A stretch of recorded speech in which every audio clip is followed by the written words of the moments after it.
There's a lot of things that make Lord of the Rings stand above all other fantasy. One of the really strong ones is the notion of fellowship. And it means that a group of disparate people, different races, different skills, realizing that they have to work together. You have the central character of Frodo, who has to do this impossible task.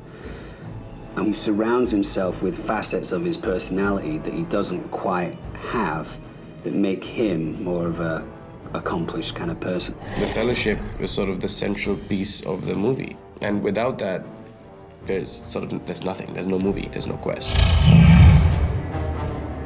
Fellowship is like friendship on steroids. All these people that you never thought would have been acquaintances, let alone friends, put aside their differences for a greater cause. What's unique about the War of the North is that it allows you to push into an area of the world that you haven't been into, and with characters that you don't necessarily know. Allow me to introduce my companions, Eridan of the Dunedain and Farin of Erebor. The fellowship that we're following is Andriel. She's a master of elven magic. And then there's Eridan, who is a ranger. And finally, we have Farin. Farin the dwarf, he's from Erebor, the Lonely Mountain. And he's very much a grizzled veteran. He's seen a lot of battles. He definitely knows what he's doing, too. He's killed tons of orcs, and he's willing to kill some more. He kind of enjoys it.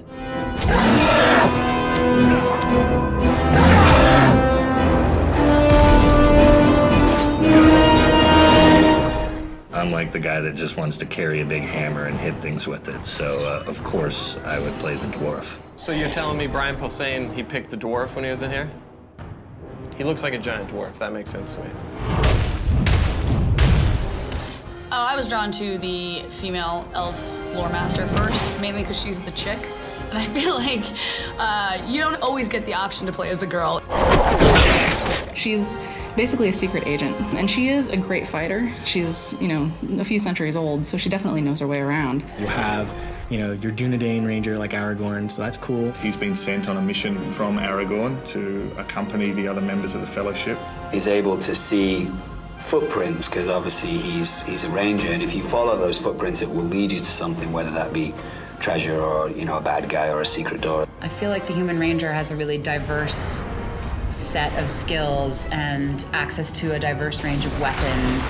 You can also play as different characters. You can go back in and I was an elf last time. I feel like being a human this time.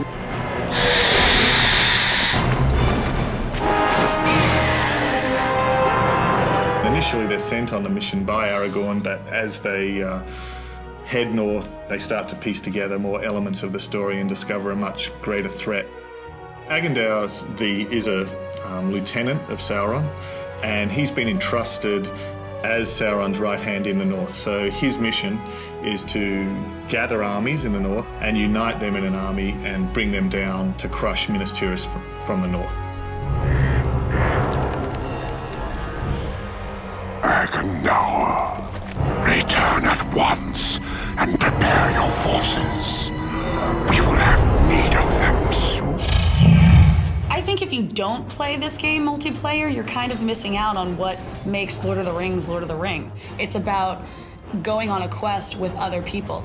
The cooperative game is incredibly important. You want to play with your friends. The idea of saving my friend from a battle sounds very noble. Take refuge here! Like when your friend is surrounded by 7 orcs and he's like, come on dude, help me out here. And you run and then you start killing and he's like, thanks. That feeling is a feeling I probably will never have in my life as a real human being. So to have that through the video game is wonderful. You can play either split screen or online. So if you want to play with a friend on the couch or if you want to play with a friend who's in another state, you can do that.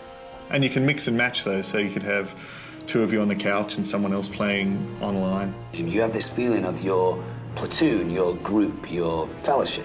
And whenever you play online, you're actually taking your character into that other person's game.